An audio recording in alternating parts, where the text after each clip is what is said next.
बिहार सरकार के कला एवं संस्कृति विभाग द्वारा हरलाखी प्रखंड क्षेत्र स्थित कलना में एक दिवसीय कलानेश्वर महोत्सव का आयोजन किया गया, जहां मुख्य अतिथि के रूप में विभाग के मंत्री अरुण शंकर प्रसाद शामिल हुए।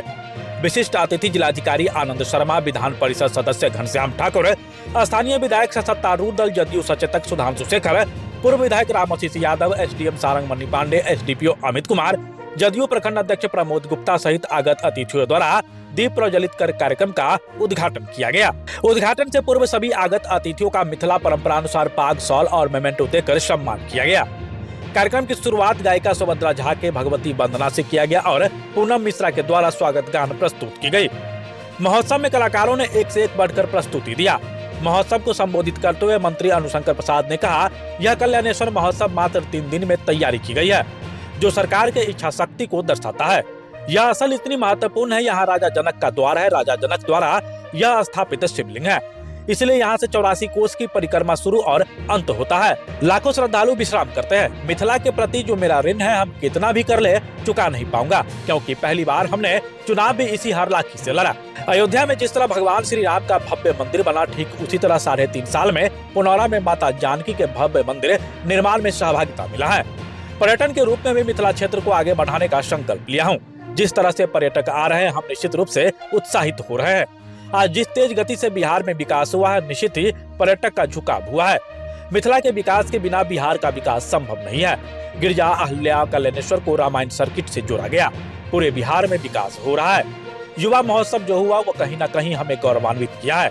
कल्याणेश्वर में 2 बड़ी योजनाओं को सौगात दिया हूँ। शिव सर्किट में भी जोड़ने का प्रयास होगा। जितने मंदिर, पर्यटक स्थल और अन्य जगहों पर सड़क को सुदृढ़ीकरण का पहल की जा रही है। परिक्रमा मार्ग का सर्वे शुरू है। शासन प्रशासन का भी भरपूर सहयोग मिल रहा है, जिससे विकास कार्य तेज गति से आगे बढ़ रहा है। एक जगह भारत और नेपाल का परिक्रमा का आनंद ले, उस पर भी काम हो रहा है। गिरजा स्थान भी शीघ्र अपने स्वरूप में आएगा। पर्यटन विभाग का तेज गति से पूरे मिथिला में विकास कार्य चल रहा है। हम मिथिला के विकास को संकल्पित हूँ। मधुबनी जिले का संपूर्ण विकास, क्योंकि यह देवताओं का निवास है। अध्यात्म पर्यटक के रूप में विकास हो रहा है। कमला महोत्सव का भी आयोजन होना है, इसलिए बिहार में पर्यटक के लिए कई उल्लेखनीय कार्य किए जा रहे हैं। एमएलसी घनश्याम ठाकुर ने मिथिला परिक्रमा मार्ग और मेले में सुविधा के लिए मंत्री से आग्रह किए और मिथिला के विकास पर अपनी बात रखी। स्थानीय विधायक सत्तारूढ़ दल जदयू सचेतक सुधांशु शेखर ने कहा कि कल्याणेश्वर महोत्सव की तरह गिरजा महारानी स्थल में फुलहर महोत्सव का आग्रह करते हैं।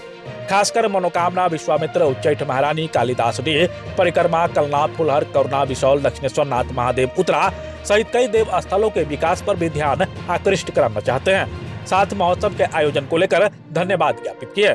पूर्व विधायक रामाशीष यादव ने भी स्थानीय विधायक और मंत्री का इस आयोजन को लेकर आभार जताया। कार्यक्रम का संचालन शिक्षक ललित कुमार ठाकुर ने किया।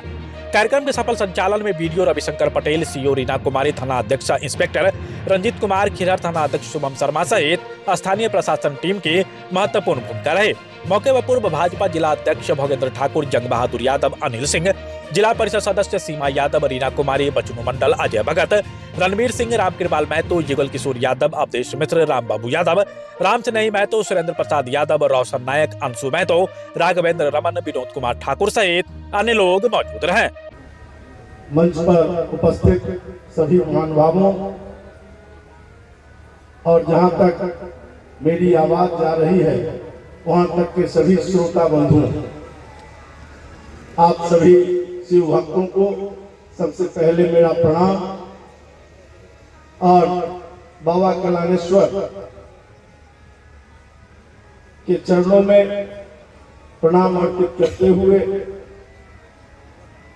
श्री श्री 108 बाबा परमहंस जी की ये पुण्य धरती को प्रणाम करते हुए मैं ये कहना चाहता हूँ आपसे कि ये कल्याणेश्वर महोत्सव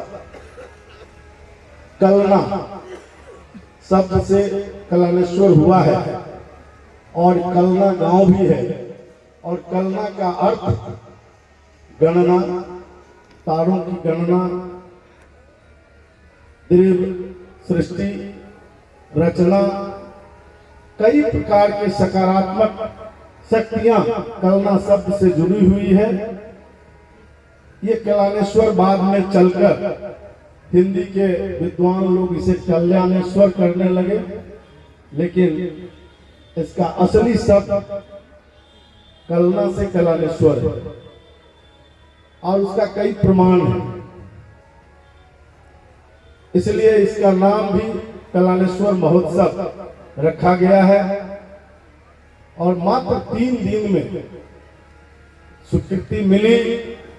उसके पश्चात तुरंत मैंने अपने अधिकारियों से कहा कि मधुबनी जिला पदाधिकारी को आप व्हाट्सएप से मेल से सूचना करें ताकि 3 दिन में इस कार्यक्रम को करना बहुत चुनौतीपूर्ण था। और विशेष रूप से प्रखंड विकास पदाधिकारी को मैं धन्यवाद देना चाहूंगा, जिन्होंने लगातार किसी न किसी माध्यम से कि शिवरात्रि के अवसर पर यह कलानेश्वर महोत्सव हो जाए, इसके लिए इन्होंने हमेशा याद दिलाने का काम किया। और त्वरित गति से विभाग ने भी इसको स्वीकृति देकर और राशि भी यहाँ उपलब्ध करा दिया। 11 तारीख को महालेखाकार के पास जाता है और यहाँ राशि पहुंच जाती है। ये अपने आप में बहुत ही त्वरित गति से काम करने को दर्शाता है, इस सरकार के इच्छा शक्ति को दिखलाता है। और ये स्थल कितना महत्व का है उसका वर्णन हमारे जिलाधिकारी कर चुके, तो अब मुझे लगता है कि बहुत वर्णन की जरूरत नहीं है। ये राजा जनक का द्वार है और राजा जनक जी के द्वारा 5 शिवलिंग की उत्पत्ति उनके यज्ञ से हुआ और उससे सब जगह स्थापना हुई। कलानेश्वर, हलेश्वर, क्षीरेश्वर, जलेश्वर, ये सब एक जुड़ा हुआ है और वो मिथिला के चारों ओर स्थापित है। ये राजा जनक का द्वार है और इसीलिए 84 कोस की परिक्रमा यहीं से प्रारंभ होकर यही समापन करते हुए गृह परिक्रमा के लिए जनकपुर जाती है, जहां वहां 5 कोस का अंत गृह परिक्रमा करके समाप्त होता है। वो सभी 14-15 स्थल है जहां रात्रि विश्राम होता है। 13 स्थल होगा संभवतः या 14, 15 दिन लगता है। द्वितीया को शुरू होता है होली से पहले और सम्मत से जलने से पहले समाप्त हो जाता है। और लाखों श्रद्धालु जगह जगह पर विश्राम भी करते हैं। आज तो थोड़ी व्यवस्था भी रहती है। उन दिनों आंधी में, बरसात में हम लोग देखे हैं बचपन में कि यहाँ पूरा फील्ड और खेत भरा रहता था।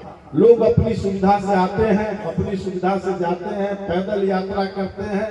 जगह जगह के महंत अपना अपना डोली लेकर यहाँ पधारते हैं।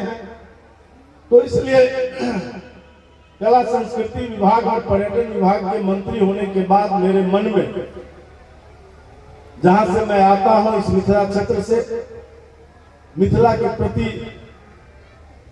जो ऋण है मेरे ऊपर, क्योंकि आप सबका स्नेह, आप सबका प्यार ने मुझे यहाँ तक पहुंचाया है। और मैं पहली बार अपनी राजनीति की शुरुआत इस हरलाखी से ही की थी और वर्षों तक यहाँ संघर्ष के पश्चात जब परिसीमन में मेरा प्रखंड खजौली में चला गया, तब मैं वहां जाकर विधायक बना और तब से 3 बार आपके आशीर्वाद से विधायक हुआ। अभी बिहार सरकार के 2 विभाग का दायित्व मेरे कंधों पर है और इसलिए मैं सबसे पहले मां जानकी की धरती पुनौरा धाम में जाकर मत्था टेक कर और तब कार्यभार ग्रहण किया और उनसे आशीर्वाद यही लिया कि भगवान राम के मंदिर के तर्ज पर अयोध्या में 550 वर्ष के संघर्ष के बाद भगवान का राम मंदिर अपने जन्म स्थल पर बन पाया। तो मां सीता के पुनौरा धाम का मंदिर 3.5 साल में तैयार करने की चुनौती का ये बल मुझे प्रदान करो और वो काम प्रारंभ है। वहां 942 करोड़ की योजना से मां सीता का मंदिर का कार्य प्रारंभ हो चुका है। 3.5 वर्ष में पूरा करना है और उसी के साथ ये मिथिला क्षेत्र स्वाभाविक रूप से पर्यटन के क्षेत्र में विकास करेगा। वैसे तो देश और दुनिया में पर्यटन की जो अपार संभावनाएं बढ़ी है, पर्यटन उद्योग का दर्जा ले रहा है तेजी से। हमने भी बिहार पर्यटन को देश और दुनिया के मानचित्र पर लाने का संकल्प लिया है कि इसको आगे बढ़ाना है और पर्यटन एक बड़ा उद्योग हो सकता है इस बिहार का। बिहार की अर्थव्यवस्था में पर्यटन की एक अच्छी भागीदारी हो सकती है। जिस तेज गति से धीरे धीरे बढ़ रहा है, जिस गति से आवक बढ़ रही है पर्यटकों की, वो मुझे जरूर उत्साहित करता है। और हम लोग लगातार, जबकि राजस्थान जैसे राज्यों में ऐसा कुछ नहीं है जो बिहार के अंदर है, लेकिन उसके बावजूद भी वो एक पर्यटकों को आकर्षित करता है। वहाँ के राजाओं ने अपना ध्वस्त भवन, ध्वस्त महल को बना दिया, मरम्मत कर दिया और उसी को देखने के लिए दुनिया भर के लोग आने लगे। लेकिन बिहार 20 वर्षों तक इंफ्रास्ट्रक्चर के विकास में लगा रहा। उसके पहले न सड़कें थी, न बिजली थी, न पानी मिलता था, कोई पर्यटक क्यों आता बिहार। लेकिन आज जब तेज गति से बिहार विकास किया है, भारत के विकास के साथ अपनी गति को मिलाने के लिए बेताब है, तो आज पर्यटकों का आगमन बढ़ा है। और ये कहते हुए हर्ष हो रहा है कि 6 करोड़ 30 लाख पर्यटक साल भर में यहाँ आना शुरू हुआ है, जिसमें 7 लाख विदेशी पर्यटक भी हमारे यहाँ आ रहे हैं। और अंतरराष्ट्रीय स्तर का हमारे पास बौद्ध मंदिर है, जहाँ दुनिया भर के लोग आते हैं। बौद्ध संप्रदाय के लोग जहाँ भी हैं दुनिया के अंदर, उनकी वो पुण्य भूमि है। उसी प्रकार से सिखों की पुण्य भूमि पटना साहिब है, जो 10वें गुरु गोविंद सिंह का है। और वहाँ प्रकाश पर्व के अवसर पर लोग आते हैं, उनको आगे बढ़ाने की जरूरत है। और उसी के साथ ये मिथिला क्षेत्र, जिसके लिए कहा जाता है कि पग पग पोखरी माछ मखान, सरस बोल मुस्की मुख पान, विद्या वैभव शांति प्रतीक, जनक नगरी मिथिला थी। तो जनक महाराजा विदेह, राजा जनक के नाम पर जो ये मिथिला है, उस मिथिला का विकास के बिना बिहार का विकास कदम ताल नहीं करेगा। इसलिए मिथिला को विशेष रूप से जो रामायण सर्किट अयोध्या से चलकर सीतामढ़ी को आती है, उसको जनकपुर तक ले जाने का जो मार्ग है, वो मिथिला का ये प्रवेश द्वार है। इसलिए गिरजा स्थान, अहिल्या स्थान सबको जोड़ते हुए और कलानेश्वर स्थान को भी जब तक हम उसमें जोड़ेंगे नहीं, तब तक वो हमारा पर्यटन का सर्किट, रामायण सर्किट पूरा नहीं होगा। उसी प्रकार से हम बौद्ध सर्किट पर भी काम कर रहे हैं, सूफी सर्किट पर भी काम कर रहे हैं, जैन सर्किट पर भी काम कर रहे हैं, क्योंकि जैन के भी भगवान महावीर की धरती और लोकतंत्र की जननी वैशाली हमारे यहाँ है। इन सारे चीजों के विकास के साथ ये बिहार विकास करेगा। और बिहार में हम पर्यटन के माध्यम से निर्णय लिए हैं हम लोगों ने कि 20,000 लोगों को हम भी रोजगार देंगे, जो हमारा एनडीए का संकल्प है। हमारे बिहार के मुख्यमंत्री जी ने, आदरणीय नीतीश कुमार जी ने जो ठाना है कि हम 1 करोड़ युवाओं को रोजगार देंगे, इसलिए हमने कहा कि युवा महोत्सव मधुबनी में हो जिले का। और जब डीएम साहब ने युवा महोत्सव कराया यहाँ इतने भव्य तरीके से, उसमें से कई युवा जाकर राष्ट्रीय पुरस्कार जीत कर आए हैं। प्रधानमंत्री जी के पास जाकर उसने अपने संगीत को रखा है। ये अवसर इस बिहार को प्राप्त हुआ है। और वो महोत्सव का समापन इसी मधुबनी में हुआ पिछले दिनों। तो इस प्रकार से कला और संस्कृति, ये दोनों विभाग आपस में समन्वय ढूंढता था। और लंबे समय के बाद दोनों विभाग के एक मंत्री जब मिला है, तो उसका समन्वय को हम लोग स्थापित करते जा रहे हैं। और इस कलानेश्वर और परिक्रमा के लिए जो माननीय हमारे विधान पार्षद और हमारे विधायक जी चिंतित थे, उसके लिए हमने योजना तैयार करना प्रारंभ किया है। और मुझे लगता है कि शीघ्र एक और बड़ी योजना इस कलानेश्वर के अंदर आने वाली है। अभी मैं बहुत नहीं उसकी चर्चा करूंगा, लेकिन शिव सर्किट का तो हिस्सा हम लोग चाहेंगे कि ये भी बन जाए आपका कलानेश्वर स्थान। और कई प्रकार की सर्किट हमारे यहाँ बिहार के अंदर हम लोग डेवलप कर रहे हैं। यहाँ हम लोग चाहते हैं, हमने RWD के कई अधिकारियों से भी बात किया कि जितना हमारा मंदिर है, जितना हमारा पर्यटक स्थल है, जितना हमारा हेरिटेज है, इस प्रकार की जो चीजें हैं उसमें भी सड़कें कम से कम 2 लेन होनी चाहिए। और जन सुविधाओं का जो अभाव है, पटना से अगर कोई चलेगा कलानेश्वर के लिए तो उसको बीच में जन सुविधा की जरूरत 1-2 जगह होगी, जबकि NH पर कहीं ये सुविधा नहीं है। इसलिए हमने अपने विभाग को निर्देशित किया है कि इस पर भी आप चिंता करें कि जगह जगह हम जन सुविधा कैसे उपलब्ध कराएं, ताकि आने वाले पर्यटक जो हैं वो जन सुविधाओं के साथ यहाँ तक पहुंचे और यहाँ से एक अच्छी चीज लेकर जाए। कला संस्कृति विभाग में जो गुरु शिष्य परंपरा की शुरुआत हुई है, जो कलाकार पेंशन योजना की शुरुआत हुई है, उसमें अभी तक 85 कलाकारों को हमने पेंशन देने का काम किया है। जिनका उम्र 50 वर्ष से अधिक जिन कलाकारों का हो गया है, जो चिन्हित कलाकार हैं, जो जाने माने कलाकार हैं, ऐसे सभी 50 वर्ष से अधिक के कलाकारों के लिए जो पोर्टल है उस पर आप आवेदन करें और 3000 रुपया प्रति माह मुख्यमंत्री पेंशन योजना से आपको मिले। उसके अलावा परिक्रमा मार्ग जो है वो चारों जगह का सर्वे प्रारंभ है और सब जगह हमारे जिला पदाधिकारी ने हमें बहुत सहयोग किया है। इसके लिए मैं उनको विशेष रूप से धन्यवाद देता हूं कि जैसे ही मैं वहां से भेजता हूं, तुरंत उसकी समीक्षा करके स्थल का निरीक्षण कराकर और तुरंत प्रतिवेदन देते हैं और उस पर त्वरित कार्रवाई हो पाती है। ये बिना आपसी तालमेल का संभव नहीं होता है।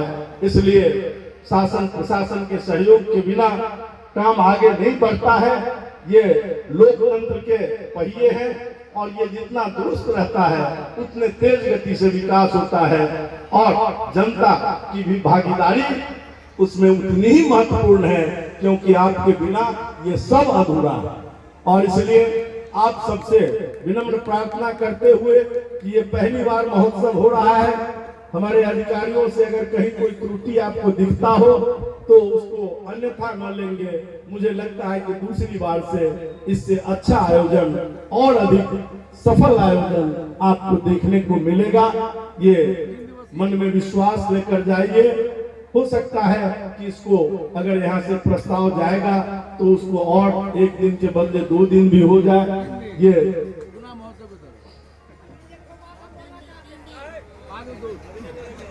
तो इसलिए और एक जगह लोग परिक्रमा करके पूरे भारत और नेपाल के परिक्रमा का आनंद ले सके, ऐसा भी कुछ यहाँ निर्माण हो, इसके लिए भी हमने अपना प्रयास शुरू किया है। जो गिरजा स्थान में तो विकास का काम प्रारंभ भी है 32 करोड़ 31.5 करोड़ की लागत से, और शीघ्र गिरजा स्थान अपने स्वरूप में आएगा, दिखने लगेगा, पर्यटकों को आकर्षित करने लगेगा।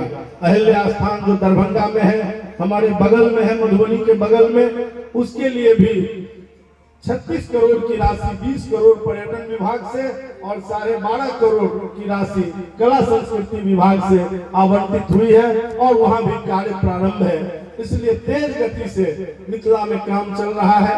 11 से अधिक जगहों पर हमारा काम और माननीय मुख्यमंत्री जी के प्रगति यात्रा में जिन स्थलों को चिन्हित किया गया है 36 स्थलों को, वहां भी पर्यटन विभाग का काम तेज गति से चल रहा है। उसको हम समय सीमा के अंदर चाहते हैं कि वो पूरा हो। इसके लिए भी हम सब मिलकर प्रयास कर रहे हैं पूरे विभाग की ओर से। उसके अतिरिक्त भी जो भी पर्यटन विभाग और कला संस्कृति विभाग कर सकता है, उन सारे कार्यों में हम आगे बढ़ा रहे हैं। और कला संस्कृति विभाग का एक बहुत बड़ा संस्थान मिथिला चित्रकला संस्थान इसी मधुबनी के अंदर है। और इसलिए कि एक गांव में ये मधुबनी को ही सौभाग्य मिला है कि एक जितवारपुर गांव में केवल 3 महिला पद्मश्री है और 5-10 से अधिक पद्मश्री पूरे मधुबनी जिले के अंदर है। इसलिए जितवारपुर को हम लोगों ने क्राफ्ट विलेज घोषित किया है और वहाँ करोड़ों की योजना का लॉन्चिंग 21 तारीख को होने जा रहा है और 21 तारीख को हमारे महानिदेशक वगैरह सभी लोग आएंगे और उस योजना का शुभारंभ भी हम लोग करेंगे। तिथि निर्धारित हुआ है, संभावित है, लेकिन निश्चित रूप से होना है उस टाइम को। तो इसलिए अनेक काम इस मिथिला के लिए, मिथिला हाट जो पर्यटन विभाग के द्वारा उसमें भी भूमि अधिग्रहण का काम और अधिक भूमि देने की बात है, वो भी अधिग्रहण का काम शुरू हो रहा है। तो इस प्रकार से इस मधुबनी जिले का संपूर्ण विकास, क्योंकि मधुबनी के अंदर जगह जगह हमारे देवी देवताओं का वास है, रहा है और ये देवताओं की वास स्थली एक प्रकार से है, इसलिए इसके विकास के साथ आध्यात्मिक पर्यटन को बढ़ावा मिलेगा।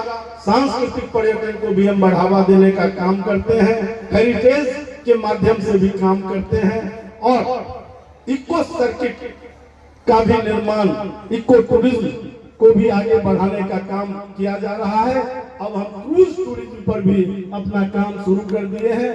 वो पानी में भी कैसे टूरिज्म विकसित हो सकता है, उसके लिए भी विभाग ने काम करना शुरू किया है। इस मिथिला का कोई जगह अछूता नहीं रहेगा। माननीय विधायक जी, आप पर तो बैठे बिठाए सब कुछ मिलते जाता है, इसलिए आप जो भी मांगते हैं उसके पहले आपको मिल जाता है, इसलिए आप ज्यादा सौभाग्यशाली हैं हम लोगों के बीच में और इस हरलाखी को मिल रहा है। आगे आने वाले दिनों में मुझे लगता है कमला महोत्सव भी जयनगर का स्वीकृत हो जाएगा, तब उसको हम लोग कार्तिक पूर्णिमा में थोड़ा लंबी अवधि के बाद उसको रखेंगे, क्योंकि कार्तिक पूर्णिमा में हमारे जितने स्थानीय कला से परिपूर्ण लोग हैं जो तंत्र विद्या की सिद्धि के लिए जाते हैं, वो सभी कमला में स्नान करके या गंगा में स्नान करने के बाद ही अपनी सिद्धि को प्राप्त करते हैं। तो वहाँ कमला में जाकर और शिलानाथ में जाकर महादेव के पास सर झुकाकर सीलबट्टी देवी के चरणों में अपना मस्तक टेकने का काम करते हैं। इसलिए उन जगहों का भी विकास की रूपरेखा हम लोगों ने तय किया है, कैसे उसका भी विकास हो और उसमें सभी लोगों का सहयोग प्राप्त हो रहा है। आप सबका इसी प्रकार से सहयोग प्राप्त होता रहा तो वो दिन दूर नहीं है कि मिथिला और ये मधुबनी दुनिया और देश के मानचित्र पर और तेजी से उभरेगा। हम तो पहले से भी मिथिला चित्रकला के मामले में दुनिया के मानचित्र पर खड़े हैं और भी चीजों में ये मधुबनी को क्षमता है आगे बढ़ने का। मखाना उत्पादन के मामले में हम आगे हैं ही, तो कई ऐसी चीजें हैं, कई ऐसी संभावनाएं हैं जो इस मधुबनी को खींचकर आगे लाएगा। केवल युवाओं से आग्रह है कि आप सकारात्मक दिशा में अपनी सोच को बढ़ाइए और महादेव के चरणों में जरूर अपना प्रणाम निवेदित करते रहिए, क्योंकि देवाधिदेव महादेव पहले ही आपको जिला पदाधिकारी आनंद शर्मा जी ने बताया है कि कैसे महादेव एक तरफ देवता और एक तरफ दानव, जो दलित शोषित पीड़ित प्रताड़ित उस जमाने के लोग थे, उनके लिए भी विष पीने का काम किया। यही राजनीति हमको सिखाता है कि भगवान शिव की तरह नेतृत्वकर्ता बनो। जब जनता के ऊपर संकट आए तो विष पीकर भी वहाँ शांति स्थापित करते रहो। ये हमें उनसे ये प्राप्त होता है। डॉक्टर लोहिया भी कहते थे, उनके जैसे समाजवादी नेता भी, कि राम कृष्ण और शिव जो उनकी पुस्तक है उसमें उन्होंने वर्णन किया है कि राम कृष्ण शिव को तुम देवता मानो न मानो, लेकिन ऐसे एक महापुरुष जरूर हैं जो वर्षों वर्षों तक जिनकी गीत गाथा, जिनके विवाह के गीत आज भी गाए जाते हैं। अगर किसी वर और कन्या को विशिष्टता देनी होती है तो राम सीता की उपाधि दी जाती है। आज भी महाशिवरात्रि के अवसर पर हम उनके विवाह के वर्षगांठ मना रहे हैं। जैसे हम लोग अपने माता पिता का मनाते हैं, तो हमारे ये आदि देव हैं, आदि माता पिता हैं, इसलिए उनका भी हम लोग हर साल वर्षगांठ मनाते हैं शिवरात्रि के अवसर पर। और एक चीज और हमें देता है कि पत्नी प्रेम का दुनिया में भगवान शिव से बड़ा कोई उदाहरण नहीं है, जिन्होंने अपनी पत्नी के सब को भी कंधे पर लेकर वो तब तक घूमते रहे जब तक अपनी पत्नी को 51 शक्तिपीठों में परिणत नहीं कर दिया। जहां जो अंग गिरा वही शक्तिपीठ हो गया। ये भगवान शिव दर्शाते हैं कि पत्नी की सेवा भी अंत तक करना चाहिए। केवल पति की सेवा पत्नी करते रहे ये जरूरी नहीं है, पति भी पत्नी की सेवा उसी तन्मयता के साथ करे, तभी समाज का ये दोनों पहिया सुचारू ढंग से चलेगा और एक अच्छे समाज का निर्माण होगा। विलंब चूंकि बहुत हो गया है, इसलिए हम अपने विभाग की और बातें करने लगेंगे तो थोड़ा लंबा चौड़ा हो जाएगा। वैसे ही महोत्सव में हम सब एक कमर्शियल ब्रेक हो जाते हैं, क्योंकि जो नाच गान लोग सुनने के लिए आते हैं, कुछ सांस्कृतिक कार्यक्रम देखने आते हैं, कुछ जागरण की बातें सुनने आते हैं, उनके लिए ये सब भाषण कमर्शियल ब्रेक जैसे टीवी में आते रहता है, बीच बीच में वैसे हो जाता है। आप जरूर अपना मनोरंजन करें और ठीक प्रकार से भक्ति भाव के साथ मनोरंजन करते रहें। आगे ये कार्यक्रम चलता रहेगा रात के 12-1 बजे तक, ये मुझे जो सूचना मिली है, और इसलिए इसका आनंद आप सब लेते रहें। आनंद का ही दूसरा नाम ईश्वर है, इसलिए हमारे जिला अधिकारी का भी नाम आनंद है और इस आनंद को आप उठाते रहिए, यही हमारी शुभकामना आज के अवसर पर है। आप हमारे मधुबनी न्यूज को फेसबुक पे देख रहे हैं तो पेज को लाइक करें, यूट्यूब से देख रहे हैं तो हमारे चैनल को सब्सक्राइब करें और बेल आइकन को दबाना ना भूलें।